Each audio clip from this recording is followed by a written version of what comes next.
The Lankavatara Sutra. Introduction.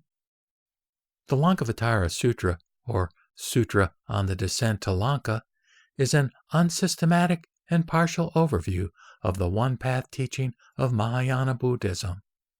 Its purpose is to lead advanced bodhisattvas to final self-realization, that is, to be a Tathagata.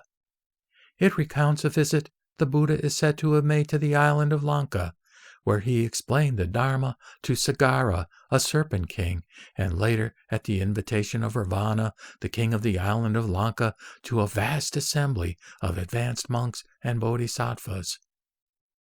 The Lanka is a sacred text of Yogacara Buddhism and a key sutra in the development of Buddhist thought in China, Tibet, and Japan, especially in early Chan Buddhism. Bodhidharma, the legendary first patriarch of Chan in China, was considered a master of the sutra to such an extent that early Chan was referred to as the Lankavatara or Lanka school. He gave the sutra to his most advanced student and successor, Hui Ko, saying that everything he needed to know about the Dharma was in the sutra. This primer summarizes the history and development of the sutra, its storyline and main teachings, and practices that follow from these teachings.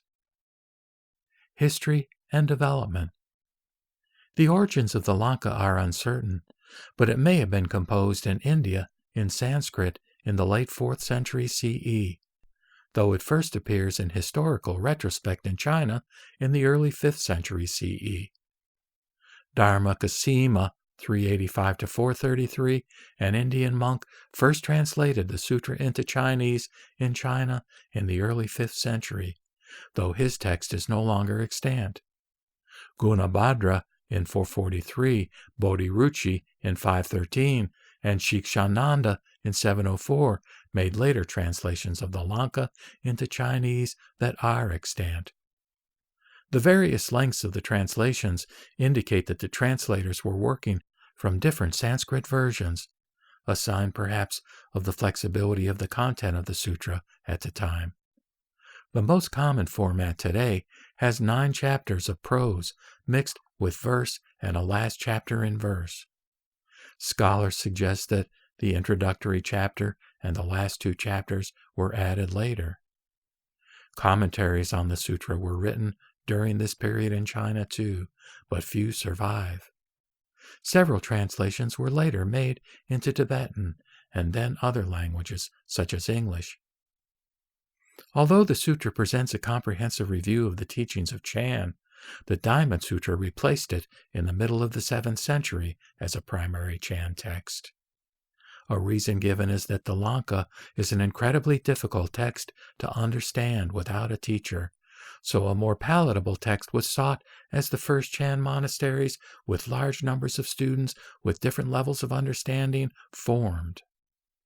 The 4th patriarch, Tao Xin, 580 to 651, was said to have had over 500 disciples, and the 5th patriarch, Heng Zhen, 601 to 674, more than 1,000. The transition in teaching emphasis is symbolized in the Platform Sutra of the 6th Patriarch, in the legendary verse competition between the eventual 6th Patriarch, Hui Neng, 638 to 713, a Diamond Sutra supporter, and Shen Sui, 605 to 706, a supporter of the continued use of the Lanka.